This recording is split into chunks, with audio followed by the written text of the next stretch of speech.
Hey there. This video aims to give you a very brief run through into making your Landingi landing pages FCC compliant through the use of another product called Conversion Hero. Now, if you're not familiar with Landingi, Landingi is a fantastic landing page builder that LeadByte has partnered with. If you're not familiar with Conversion Hero, this is a product which allows you to manage the consent of your leads to be FCC one-to-one explicit consent compliant, a bit of a mouthful, without the use of any code. So we'll start off with showing you the Landingi landing page, and I'll open up this page first. If you're familiar with Landingi landing pages, you'll see not much has had to change here. So if I head into the form settings, the next action is go to a default thank you page. There are no integrations we need to worry about.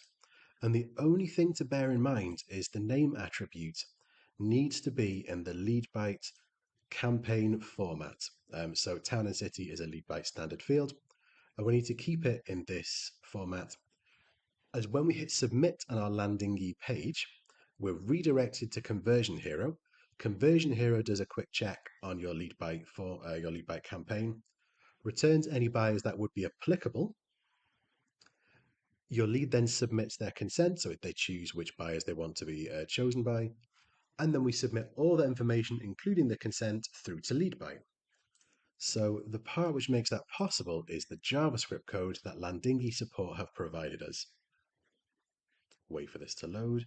If we edit this script, you can see it's essentially collecting all the query information that we submitted in the form and redirecting it here on the thank you page. So you hit submit, we move through to the default thank you page, and then we're instantly redirected through to Conversion Hero.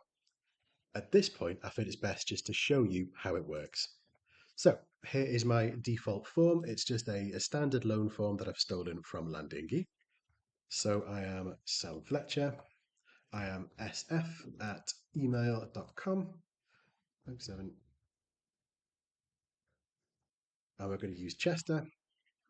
So when I submit this lead now, you'll watch the domain change from Landingi through to Conversion Hero. And these are the default buyers that Conversion Hero has found on my campaign. So buyer 1, buyer 2, and buyer 3. In this example, I'd like to send my information to all three, or I'd like to opt in to sending my information to all three. When I hit submit and agree, we'll see that we've been redirected back to the Landingi thank you page. Now, if I refresh this lead screen here, we'll see a lead has been entered. All the information I submitted on my form has been collected, along with the consent I submitted to all those three buyers. Now, let's do that one more time, but this time we won't use Chester. The reason for that is one of our buyers only wants leads from Chester. So we're going to use Berry. If I submit this lead now, we're going to get redirected to Conversion Hero. But this time there's only two buyers. So the buyer that only wants leads within Chester is no longer applicable. So Conversion Hero has not returned that buyer. So I'll select all once again, buyer 1 and buyer 2. And again, we get through to the thank you page.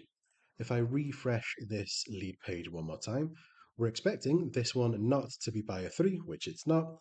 Perfect. So in essence, we now have our landing page. We can collect consent through the use of Conversion Hero with zero coding needed. And then the information is posted through to LeadByte, at which point we send it to whichever buyer you've got set up on your campaign. Hopefully this gives you a very brief run through, but if you have any questions or any concerns, feel free to reach out.